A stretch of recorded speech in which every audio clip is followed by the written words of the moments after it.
damdamin ng mga matatandang puno natin, sa madaling salita ng mga lolo at lola natin, sa mga makabagong salitang binibigkas ng mga kabataan. Naaalala niyo pa ba ang bilin sa atin na ating pambansang bayani? Ang hindi magmahal sa kanyang salita, mahigit sa hayop at malansang isda. Ano nga ba ang wikang Pilipino?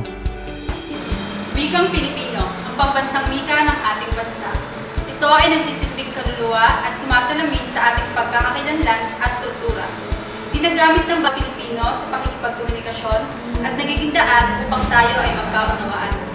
Ang wikang Pilipino ay sumisimbolo kung sino ka, sino tayo at ano tayo. Tagalog, Ilonggo?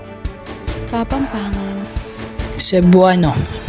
Ilan lamang yan sa mga katutubong wika na dapat patuloy pa rin linangin upang mapamana sa mga susunod na henerasyon. naisip niyo na ba kung ano tayo ngayon kung wala ang wika? Marahil ay mananatili tayong nakasadlak sa dilim at walang kaunawaan sa mga bagay na ating nararanasan, nasusubaybayan at nakikita. Napakahalaga na gamitin at tangkilikin ng ating mga wika, sapagkat ito ang pangunahing instrumento nating mga Pilipino.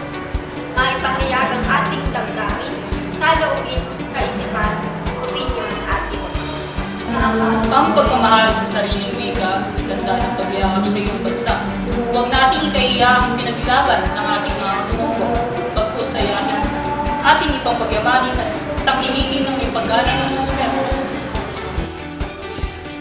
Alam natin na ang mundo ay sumasabay lang sa pagbabago.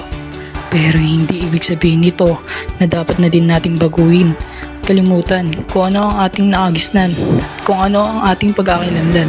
Ang wikang Pilipino ay ang pambansang wika ng Pilipinas. Ito ang wikang ginagamit ng napakaraming tao sa bansa at sa pamamagitan nito ay nagkakaintindihan ang mga napakaraming tao sa bansang Pilipinas. Ang ating pagtangkilik sa wikang banyaga ay atin ang wakasan at mahalin ang wikang ating nagisnan dahil Pilipino ang wika ng bawat Pilipino.